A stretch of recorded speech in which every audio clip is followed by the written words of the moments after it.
was, but she had to try. He seemed possessed, his face creased with rage. As the light began to fade from the world, she wondered why she'd been singled out.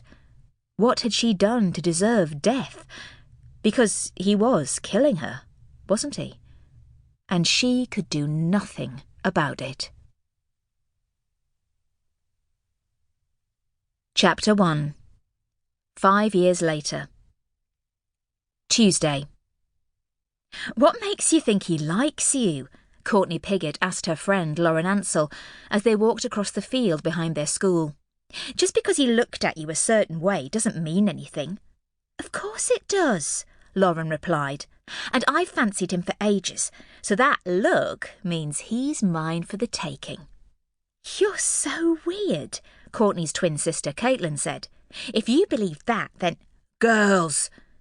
The three of them froze as they heard their PE teacher, Mr. Carmichael, shouting to them. "I wish you'd exercise your feet as much as your mouths," he continued. "Hurry up now, get a move on." The girls picked up their pace, jogging a few feet across the field until the teacher turned away from them again. "I hate cross-country." Caitlin came to a halt with a groan. "There should be laws against making us do this. It's not cool, at all." Lauren tripped over her shoelace as they walked, almost falling, but managing to right herself in time. "I'll catch you up in a minute," she said, shooing her friends away before bending down to tie the laces again. The twins continued through the gap in the hedge and out onto the lane. "I wish there was a shortcut back to the school," Caitlin said as they walked. In front of them were the rest of the class in 2s and 3s, only the odd pupil running alone. They were the last of the group by a good minute or so, but neither of them was bothered about hurrying to catch up. Instead, they dawdled as they waited for Lauren. "Or a magic portal. If there was, we could sneak back and watch everyone else coming in," Courtney laughed. "Or Doctor Who's TARDIS," Caitlin laughed back. In front of them, their teacher beckoned them to hurry up as he disappeared around a corner, but still they went at their own pace. They had run this lane many times during their 5 years at Dunwood Academy. There was nothing to see but a high hedge either side, a space for one car to drive past at a time, which was why it was safe for students to run down, as not many drivers used it. Ahead of them, the twins could see the roof of the school buildings, the railings around it coming into view opposite a row of council bungalows for the elderly. "Where's Lauren?"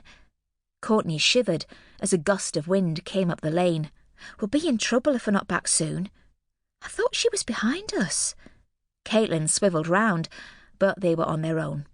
"She can't have got very far, Kate," Courtney told her sister. "I bet she's found a quicker way back and has left us. She better let us in on it, if she has." They carried on for a few more steps, and then Courtney stopped again. "We should go back for her. But we'll get into trouble if we don't finish soon. She should have caught up by now. It will only take a minute." With a heavy sigh, Caitlin followed her sister back into the field. They ran towards where they'd last seen Lauren, across the field and around the corner of trees. Not noticing that her sister had stopped, Caitlin almost bumped into the back of her. Courtney was pointing at a figure lying in the grass.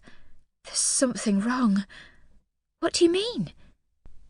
Caitlin followed behind her as they ran to their friend. The wind picking up across the open ground was the only thing they could hear.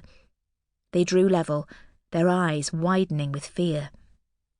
Lauren was lying on her back, her blonde hair fanned out around her head.